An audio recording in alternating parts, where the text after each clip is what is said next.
Bonjour et bienvenue, c'est l'équipe rugby, le podcast qui parle rugby avec la rédaction de l'équipe. Bonjour la rédaction de l'équipe. Bonjour. Bonjour. Bonjour. Cette semaine, après le choc qui n'a jamais aussi bien porté son nom entre le Racing et Clermont, on va revenir longuement sur le chaos subi par l'ailier de l'ASM, Samuel Ezeala.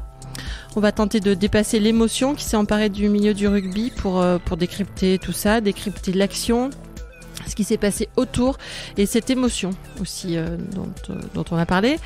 Et on va même se demander si avec ce genre de publicité, entre guillemets, le rugby court pas tout simplement à sa perte. On parle de tout ça avec les journalistes de la rubrique rugby de l'équipe. Aurélien Bouissé, bonjour Aurélien. Bonjour Christelle. Dominique Issartel, bonjour Dominique. Bonjour.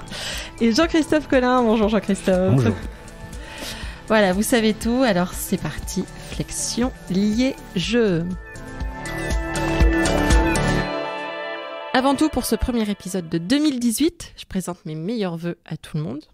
À vous, messieurs, dames. Je souhaite notamment une année ovale qui tourne un peu plus rond qu'en 2017. Et ceux qui nous écoutent, je souhaite tout le bonheur du monde et aussi de voir l'équipe de France gagner un match parce que j'ai peur de rien. Et puis quand même des vœux un petit peu particuliers pour l'ASM parce qu'on verrait ça dans un film, ce torrent continu de blessures, on dirait que c'est exagéré. Donc voilà, au Lakers, les jaunards. Mais avant d'en venir à la soirée épouvantable de l'ASM au Racing, on va évoquer un autre maillot en souffrance, celui de l'équipe de France, qui va avoir écrit dessus Altrad pendant 5 ans. Oui, au bout d'un suspense insoutenable, l'entreprise du président du club de Montpellier, qui était la seule à avoir répondu à l'appel d'offres, a remporté le contrat moyennant 35 millions d'euros. Alors, on rappelle quand même que le président de la Fédération française de rugby, Bernard Laporte, est soupçonné de conflit d'intérêts avec Moed Altrad, puisqu'il était lié, ils étaient liés par un contrat privé. Alors Bernard Laporte a promis de garantir le sentiment d'impartialité, mais comme il avait aussi promis de ne pas virer Guy Neves. Jean-Christophe, toi qui as longuement enquêté sur Moed Altrad pour le magazine L'Équipe, tu t'en penses quoi, toi, de ce partenariat ?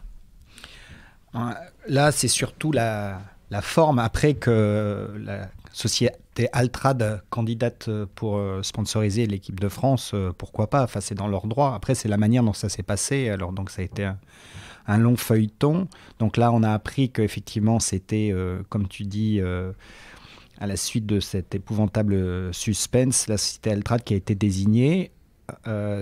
On peut être surpris que ce soit le seul candidat. Parce que le maillot de l'équipe de France, même si elle est en souffrance, l'équipe de France, c'est quand même un maillot relativement attractif. Et il faut rappeler qu'il y a 5 sponsors majeurs de l'équipe de France. Et pour en avoir eu certains au téléphone, je crois qu'ils sont verts de rage de la manière dont ça s'est passé. Et là, on nous annonce un maillot à 35 millions d'euros. Il faut savoir que ces entreprises, ces sponsors, ces gros sponsors d'équipe de France, comme BMW par exemple, ils ont dans leur contrat, il y a une clause comme quoi si un sponsor sur le maillot de l'équipe de France, ils vont payer moins cher chaque année la Fédération française de rugby. Donc leur apport à la fédération sera... Donc au final, ce n'est pas 35 millions d'euros que ce maillot va rapporter à l'équipe de France. Donc ça, c'est des choses... qu'il faudrait éclaircir, et puis surtout la manière dont l'appel d'offres s'est fait, c'est-à-dire il fallait déposer, ça a été déposé le 16, il fallait répondre avant le 30 novembre.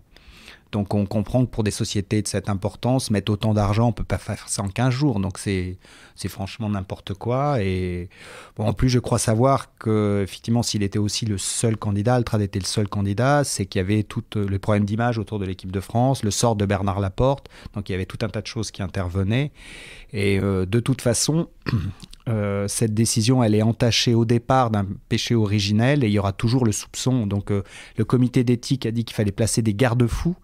Donc, il fallait faire en sorte que la fédération prenne des garanties pour pas qu'il y ait d'influence vers le sponsor qui est aussi propriétaire d'un club. Mais quoi qu'il arrive désormais, enfin, je ne sais pas ce que vous en pensez, mais de toute façon, il y aura suspicion de toute façon autour de toutes les décisions, parce qu'il y a eu ce péché originel entre Altrad et Laporte. Oui, moi je suis assez d'accord que la suspicion, c'est le problème numéro 1. Maintenant, c'est très difficile d'enlever le doute. Après, mais il a promis qu'il serait impartial. Oui, mais ça... Comme il avait promis, comme tu l'as souligné, de ne pas virer. Voilà, non, mais... Il a promis tu qu'il peux ferait promettre attention au sentiment d'impartialité, pas à l'impartialité elle-même. C'est le sentiment qui compte. Voilà, bon, on va pas épiloguer là-dessus, hein. Non.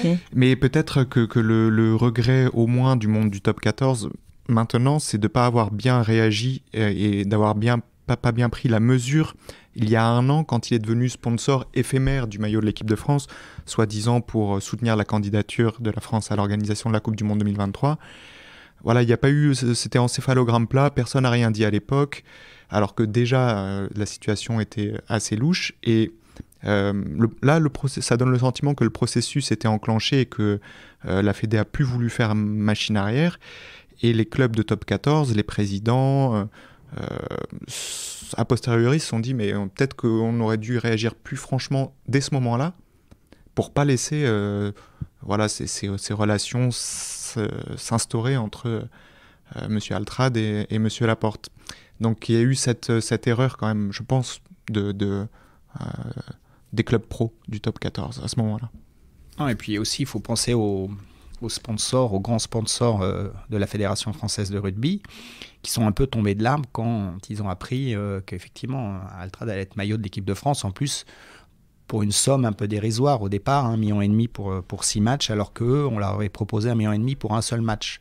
Donc on voit bien qu'il y a un poids, deux mesures. Mais ce qui est embêtant, c'est que tous ces gens-là ne parlent jamais ouvertement, moi je trouve. Non, parce que c'est vrai que ce soit les présidents, comme dit Aurélien, et les sponsors, comme toi tu dis, Jean-Christophe, c'est qu'on apprend qu'ils ne sont pas contents, mais personne ne le dit jamais ouvertement. Oui, si les présidents, quand même, ont fini par le dire à un moment ou à un autre, mais ils attendent toujours presque le dernier moment. Il faut les pousser fort. Il faut les pousser fort, et puis d'ailleurs, j'attends de voir maintenant leur réaction. Jusqu'à présent, ils avaient presque promis l'enfer et que c'était un casus belli si Bernard Laporte allait au bout de son processus avec Moed Altrad. Et ce qui va être intéressant, c'est dans les prochaines semaines si ils ont une réaction à la hauteur de ce qu'ils laissaient entendre avant. Non, mais le problème, les sponsors, ils sont prisonniers de la situation, c'est-à-dire que leur image est liée à celle de la fédération. Donc s'ils amènent un débat ou s'ils amènent des critiques autour de la fédération, ils vont quelque part indirectement nuire à leur image. Donc leur position, elle est très difficile. Donc leur façon de... Effectivement, eux, ils agissent en interne, certainement, mais ils sont quelque part pieds et mains liés par leur sponsoring. Très bien, on change complètement de sujet pour revenir sur ce qui s'est passé dimanche soir à la Yo Arena. On replace dans le contexte avec 12 joueurs des lignes arrières blessés et ses cadres dans le fort molle en prévision des 2 journées de Coupe d'Europe à venir. Clermont s'est déplacé au Racing en mode biactol, avec 4 espoirs sur la feuille de match. Parmi eux, Samuel Ezeala, l'ailier de 18 ans et 27 jours. À la 57e minute, alors que la baby Hermie de Clermont était déjà bien à la peine, le centre du Racing, Virimi Vakatawa, s'échappe. Et là, Aurélien, toi qui étais au stade, tu peux nous raconter la suite ? Ouais, c'était un peu le gruyère, la défense de Clermont, et donc Virimi Vakatawa va vers l'embut pour marquer. Mais bon, ce jeune gamin, Samuel Ezeala... il a des cannes, il défend bien, donc il se met sur la trajectoire de Virimi Vakatawa. Et plutôt que de l'éviter, Vakatawa va au contact avec les 2 coudes en avant, dont un qui tient le ballon. Et il y a eu un choc assez violent. On a vu Ezeala tomber assez brutalement et ne pas se relever. Donc assez vite, il y a eu quand même de l'inquiétude dans le stade parce que on savait que c'était un jeune joueur, donc avec tout ça on se dit qu'il est plus frêle qu'un Vakatawa qui a l'expérience du haut niveau. Alors frêle... Ouais, c'est un mec qui fait quand même, je crois, plus d'1m85 et pas loin déjà 90 kilos, donc c'est pas non plus... on a eu l'impression que c'était de l'équipe, c'est plus un joueur de rugby. D'accord. Ça dépend qui. Jean-Christophe, c'est vrai. Mais donc, nous, au stade, on n'a pas le ralenti. Par contre, ce qui était marquant, c'est le silence immédiat qui s'est instauré là, dans le stade. En plus, c'est couvert, donc il n'y avait aucun bruit qui venait de l'extérieur. C'était très, très inquiétant. Et ce qu'on n'a pas l'habitude de voir et qui s'est produit et qui a encore augmenté le sentiment d'inquiétude dans le stade, ce sont ces 2 personnes qui sont arrivés pour se positionner autour de Samuel et Zéala avec 2 draps pour masquer un peu ce qui se passait. Et donc nous on voit pas. Il y avait 2 garçons en costume noir. Ouais. C'est des stadiers, ce sont des stadiers qui suivent le règlement en réalité, puisque quand il y a ce sont sur les matchs de top 14 et de Pro D2 des médecins urgentistes qui sont délégués pour faire des interventions quand il y a un problème grave, perte de connaissance, difficultés respiratoires, enfin tout ce qui peut arriver comme accident grave. Et comme pour un accident de voiture, on prend des mesures pour cacher à la fois la personne qui est victime et aussi pour protéger les personnes qui doivent intervenir dessus. Et là, il se trouve que le jeune joueur a perdu connaissance pendant 1 minute et ils étaient prêts à l'intuber. Donc, ils avaient préparé des perfusions, des électrodes, et ce qui explique que c'est d'ailleurs écrit sur le règlement de World Rugby qu'il faut protéger des regards la victime quand il y a ce genre de soins. Mais c'est la première fois qu'on voyait ça sur un terrain de rugby, c'était assez... Oui, il y a eu dans le stade, il y avait ce questionnement. Et puis je discutais avec un collègue, Jean Cormier, qui a couvert des dizaines et des dizaines de matchs de rugby depuis des dizaines et des dizaines d'années. Et il m'expliquait que de jamais, lui non plus, de sa carrière, n'avait assisté à une telle scène. Et ce qui renforçait un peu le truc, c'est que il y avait son jeune partenaire Dorian Laverne qui a 18 ans aussi. Ils jouent en espoir assez souvent ensemble. Il était à 2 mètres de son pote. Il se tenait la tête entre les mains, comme si c'était un accident très grave et qu'il voulait un peu pas voir ce qui se passait. Et ensuite, quand on a discuté avec Damien Chouli en zone mixte, après le match, le capitaine, Damien, c'est un joueur très expérimenté. Je crois qu'il a plus de 45 sélections en équipe de France, 32 ans, il a fait une Coupe du Monde, il connaît très bien le haut niveau. Et il nous dit, c'était frappant, il nous dit, mais là, déjà on est content, il est vivant. Et il dit, on en rigole, mais nous, sur le moment, on a eu très peur. Et avec ces mots, il nous dit, il grelottait, il était dans une posture pas bonne, et donc ces mots d'un mec expérimenté comme ça, qui dit avoir eu peur et jamais vu ça, a posteriori, ça a fait froid dans le dos, quoi. Et après, Dom, tu as précisé ça, mais ça c'est les mots du joueur, grelotter, posture, etc. Oui, apparemment, c'était des convulsions. Il a eu des convulsions pendant un petit moment, et ce qui a provoqué tout le... Et il était très raide, c'est ça. Il était raide, mais dès le choc, en fait, il est tombé raide, avec sa tête qui s'est fracassée complètement sur l'herbe, entre guillemets. Certains disent que c'est presque le choc de la tête c'est difficile, qui était plus impressionnant. C'est difficile à juger, mais quand tu vois le ralenti, il y a quand même un gros choc avec les coudes, l'avant-bras de Vakatawa, et il est projeté très fort vers le sol, et sa tête rebondit comme si c'était un sol en plastique. Il n'y a pas du tout de terre ou d'herbe qui pourrait amortir un petit peu à Brive, il se serait noyé, et là c'était très violent. Je pense qu'avec le froid, je suis pas sûre que ça soit plus souple à Brive. Il y a beaucoup de boue à Brive. C'est la symbolique qui est frappante, c'est comme tu dis, Dominique, c'est effectivement, on a l'impression d'assister à un accident de voiture, quoi. Et puis le fait que ça soit caché derrière un drap, forcément, ça suscite beaucoup d'interrogations. C'est ça qui était très, très impressionnant, mais là où va le rugby, effectivement, maintenant, c'est plus des médecins spécialistes des accidents de voiture ou de la médecine de guerre. Mais enfin, pour ça, certains chercheurs qui ont initié des protocoles pour rechercher les commotions cérébrales, c'est des mecs qui avaient l'habitude des urgences dans les accidents de voiture à Clermont. Ceux qui ont lancé le protocole de recherche de la protéine qui est un marqueur de commotion sont dans le monde hospitalier et récupèrent les accidentés de la route. Et c'est de là qu'est né, chez eux, à Clermont en tout cas, le lien entre cette recherche et la commotion dans le rugby. Donc on en est là, on en est à trouver une normale en fait, d'avoir des protocoles au rugby qui ressemblent aux protocoles qu'on a quand il y a des accidents de la route, des gens qui sont en train de mourir sur du goudron en fait. Et j'ai l'impression que ça atteint une espèce de degré de normalité en fait. On entend, oui, c'est le rugby, c'est un sport de combat, c'est On a l'impression que d'un revers de la main, on écarte... Alors, en fait, moi je trouve que c'est la conséquence. C'est-à-dire qu'on voit que c'est un gamin qui a 18 ans, donc forcément, qui est peut-être pas forcément habitué à cette vitesse de jeu qui arrive. On voit, il arrive... Moi je trouve qu'il manque un peu de conviction quand il arrive sur le plaquage. Donc il est peut-être pas totalement tonique. On a l'impression que c'est... Après, il met un peu la tête, pas forcément du bon endroit.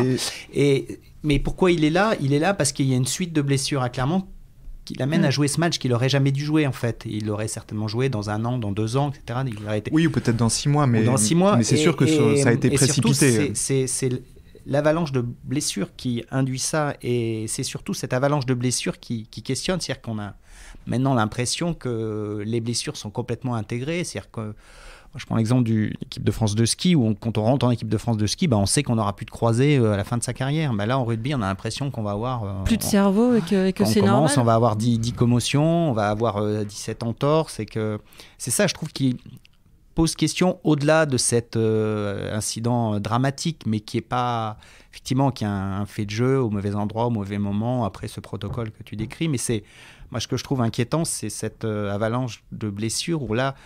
On n'est plus dans l'accident qui est normalement un événement aléatoire. C'est-à-dire que maintenant, c'est programmé. C'est-à-dire chaque match, on va avoir notre lot de blessures. Moi, j'ai une fille qui fait du concours complet. C'est un sport très dangereux. Il y a des morts, mais c'est des accidents. Ça arrive une fois tous les X concours. Est-ce que là, on sait que c'est tous les week-ends. Et je trouve que c'est ça, d'un point de vue éthique, qui peut poser problème.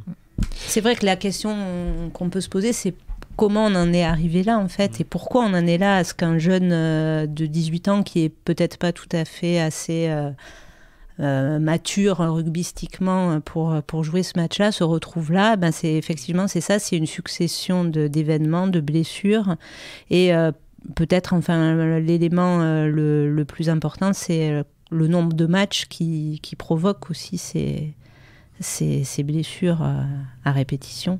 Alors là-dessus, Clermont, c'est le club qui joue le plus en Europe et sans doute au monde. En tout cas, la saison dernière. Et puis la saison 2015 aussi, oui. Comme ils atteignent les phases finales, voire les finales de toutes les compétitions auxquelles ils prennent part, l'année dernière, ils ont disputé 37 matchs de club. Donc aucun joueur ne va disputer les 37 matchs, mais c'est quand même 37 week-ends où le staff, les joueurs sont sollicités, s'entraînent.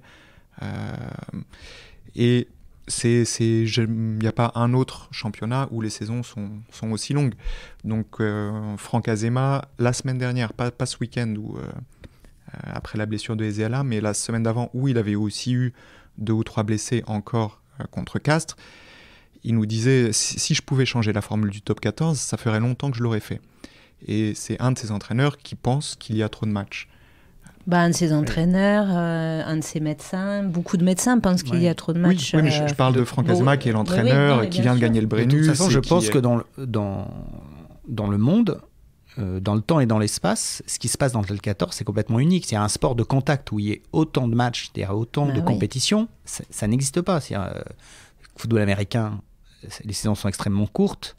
En boxe, il y a assez peu de combats. En judo, c'est pareil, il y a peu de championnats, championnat d'Europe, championnat du monde. Le rugby, c'est le seul sport de contact, on dit combat collectif, mais où il y a autant de compétitions. C'est un match tous les week-ends quasiment. Donc là, il y a vraiment une interrogation d'un point de vue éthique à donner, puisque maintenant, un jour ou l'autre, on aura bien une enquête épidémiologique qui nous montre les conséquences de tout ça. Il y a certaines, je me suis un peu renseigné là-dessus, certaines études qui font des formules mathématiques, alors qui me dépassent totalement, mais qui permettent de voir que au rugby, Clermont, actuellement, avec le nombre de matchs qu'ils jouent, l'effectif qu'ils ont, ils devraient à peu près, ce serait la norme qu'ils aient 7-8 blessés. Il ne faudrait pas s'étonner. Donc déjà, c'est un peu bizarre comme ça de penser qu'il y en aurait 7-8, ce serait normal. Sauf que là, ils en ont pratiquement 20 et que j'ai compté au moins 30 joueurs de leur effectif qui ont été touchés par une blessure plus ou moins longue depuis août, depuis le début de saison. Et on est en janvier, ils ont déjà utilisé 52 joueurs différents, Clermont, soit plus que sur tout l'ensemble de la saison dernière. Donc c'est ces questions-là aussi qui sont un peu inquiétantes pour l'avenir, je trouve. Qui pose clairement, moi, je pense, à un point de vue, une question éthique sur la mise en danger de l'intégrité physique des joueurs, quoi. Donc il y a une question, morale à se poser. Mais on se demande d'ailleurs ce que font un petit peu les dirigeants, les instances. Et puis les médecins, face à le serment d'Hippocrate. Enfin, je sais pas, il y a des tas de choses. Questions qui se posent. Tout à fait. C'est réduire le nombre de matchs, ça me paraît pas complètement irréalisable dans l'état actuel des choses. Déjà, ça serait quand même. Ça fait moins de sous. Une première. Mais ça, c'est sûr que ça fait moins de sous, mais bon, ouais. Plus de vivants. Moins de sous, plus de vivants. Ouais. Après, Christelle, tu dis que tu as l'impression qu'on s'habitue, mais moi, j'ai quand même plutôt le sentiment que même les joueurs et les entraîneurs ont plutôt plus conscience qu'il y a 3-4 ans de la violence de leur sport, de son impact sur le physique et l'intégrité physique des joueurs. Alors, ils ne sont pas encore en mesure de changer les choses, mais j'ai pas l'impression qu'ils mettent ça sous le tapis. J'ai l'impression qu'au contraire, ils se questionnent beaucoup. Tu vois, quand tu entends des joueurs dire j'ai jamais vu ça, des entraîneurs dire il y a trop de matchs. Voilà, j'ai pas le sentiment qu'ils avancent en se disant bon c'est comme ça, c'est comme ça. Mais ça va pas beaucoup plus loin. Ça fait longtemps qu'on le dit ça. Et en plus, on a l'impression, ça donne des images assez. De voir que clairement on voit ces jeunes, ça fait un peu, c'est le chemin des dames, quand on a l'impression en guerre 14-18 on avait envoyé tous les gens qui étaient mobilisables, puis à la fin il n'y avait plus personne, donc on envoie les jeunes des 18 ans, et puis donc les images sont frappantes. Et, j'ai le souvenir il y a quelques saisons de clubs qui jouaient le maintien en top 14 et qui sacrifiaient certains matchs en envoyant des espoirs comme ça qui prenaient 60 pions. Mais c'est vrai que j'avais pas vu un club du haut de tableau comme Clermont. Voilà, il y avait un demi de mêlée de 20 ans, un ouvreur de 18 ans, un ailier de 18 ans, un demi de mêlée remplaçant de 18 ans. Ça, c'est vraiment très jeune. Et des joueurs de 18 ans, c'est rare déjà, mais autant dans une équipe. Et alors, le paradoxe, c'est quand on a eu ces débats sur l'équipe de France, on disait c'est parce que les jeunes ne jouent pas assez. Et c'est vrai. Donc aujourd'hui, on peut.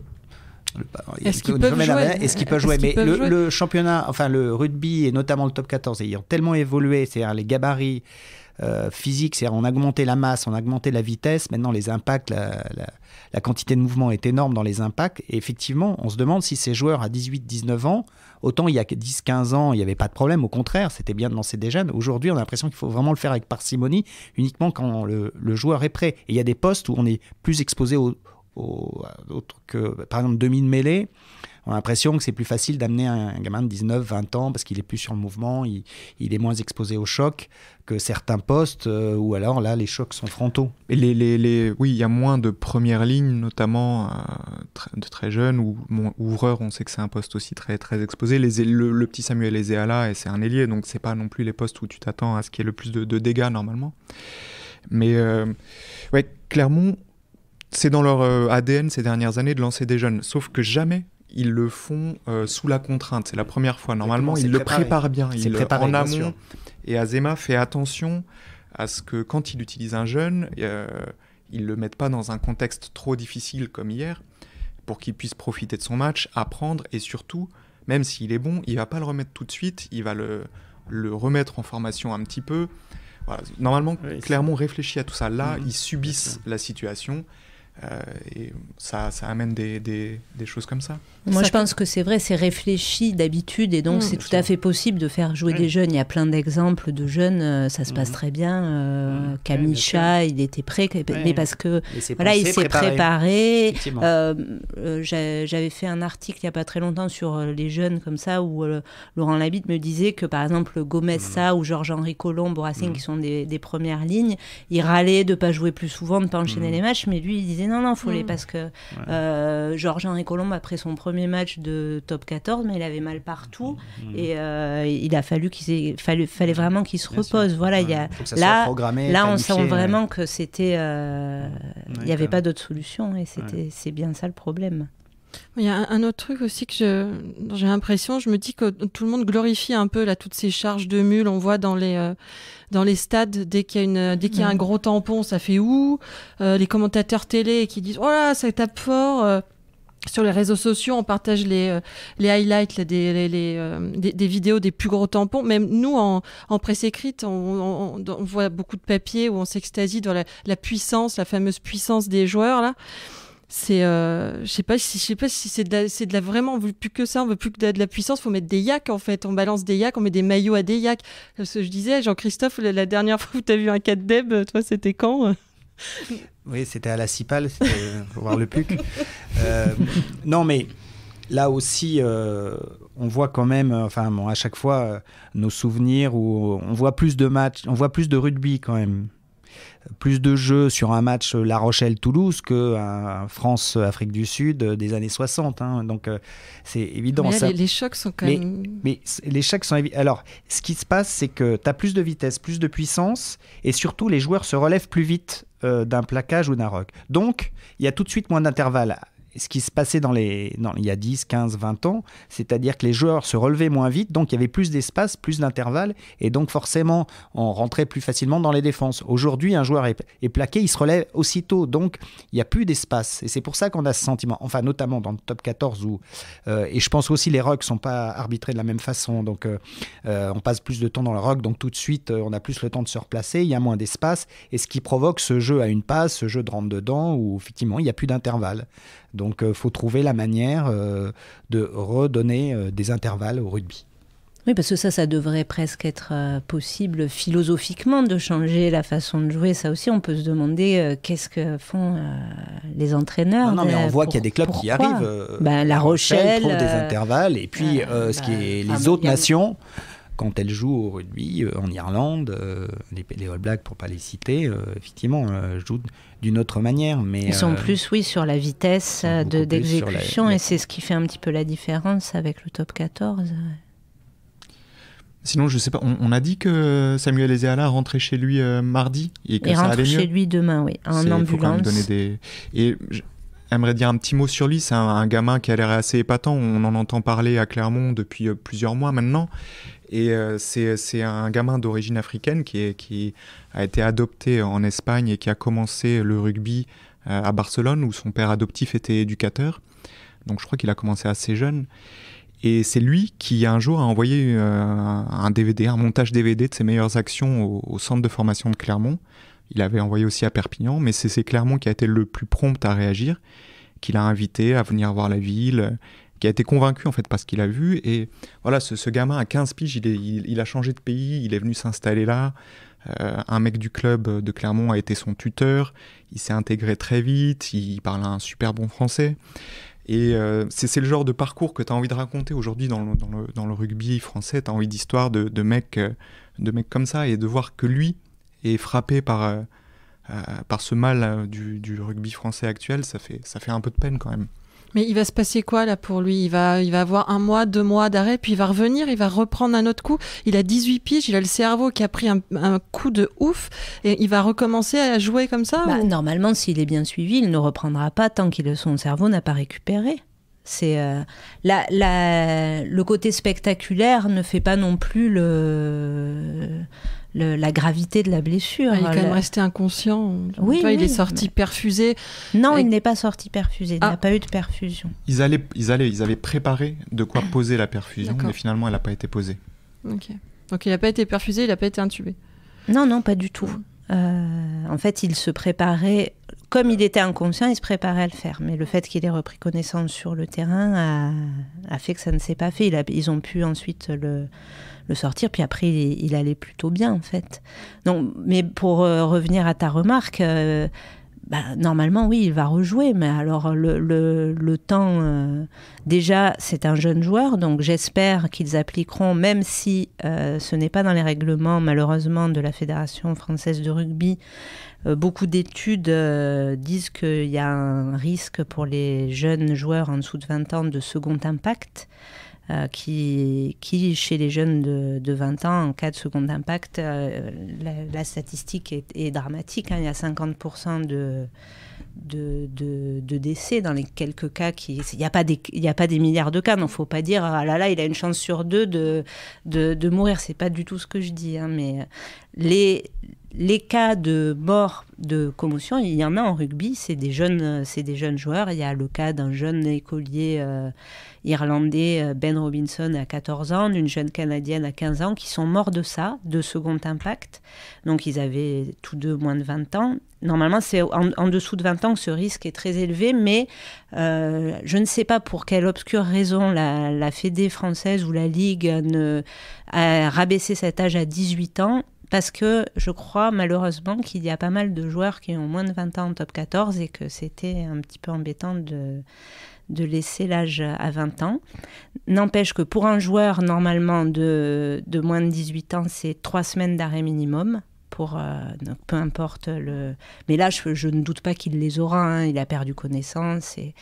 Et enfin, je veux dire, après, il ne faut pas s'inquiéter outre mesure. Son cerveau s'il est bien suivi, si personne ne le pousse à reprendre trop tôt, normalement, c'est le but du suivi. Son cerveau va récupérer et il pourra rejouer sans problème.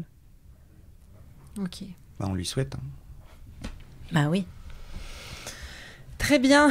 Allez, on va revenir au jeu pour finir. Ce week-end, c'est le retour de la Coupe d'Europe. Quel match, vous ne voulez rater sous aucun prétexte, Dominique ? Moi, j'avais envie de regarder les Saracens. Je crois qu'ils jouent chez les Ospreys. À Swansea.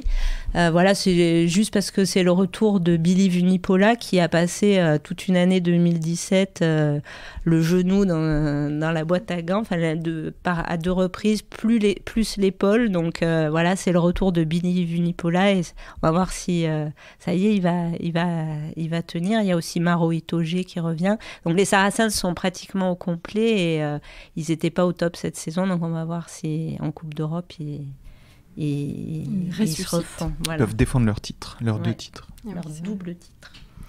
Aurélien, toi ? Moi, je vais voir Exeter à Montpellier, mais moi, c'est plus pour la ville d'Exeter qui est très sympa. C'est une petite vieille cité médiévale anglaise, pas loin dans les Cornouailles, au bord de la mer. Superbe cathédrale, centre-ville. T'iras au stade quand même ou pas ? C'est le une fois que j'aurai fini de visiter la cathédrale. Il reste un peu de temps. L'année dernière, c'était triste. Il y a un incendie qui a détruit le plus vieil hôtel d'Angleterre qui datait du XVIIe siècle sur la place centrale. Mais je ne vais pas vous donner le numéro de ma chambre non plus. Et ensuite, le Sandy Park, c'est super sympa. C'est un petit stade où tu vois la mer au fond. Donc si le match est chiant, tu peux toujours lever les yeux vers l'horizon et ce sera toujours sympa. Mais on te demandait le match que tu avais envie de voir ce week-end. Le match à Exeter, peu importe. Ok, donc après ce point guide du routard, Jean-Christophe, toi, tu ne vas... Ulster-La Rochelle, parce que donc une équipe irlandaise, donc forcément qui joue rugby. Puis La Rochelle, parce que c'est... Moi, chaque fois que je regarde un match de La Rochelle, je suis enthousiasmé. Le porteur de la balle a toujours une solution à gauche et à droite. Enfin, voilà, une équipe qui trouve des intervalles. Très bien, merci tout le monde. Voilà, c'était l'équipe rugby, le podcast, une émission de la rédaction de l'équipe. Aujourd'hui, j'étais avec Jean-Christophe Collin, Aurélien Bouisset et Dominique Issartel. Merci à Camille Regache à la technique. Retrouvez-nous tous les lundis sur l'équipe.fr, Apple Podcast et SoundCloud. N'hésitez pas à réagir, laissez-nous des commentaires, des étoiles. À la semaine prochaine.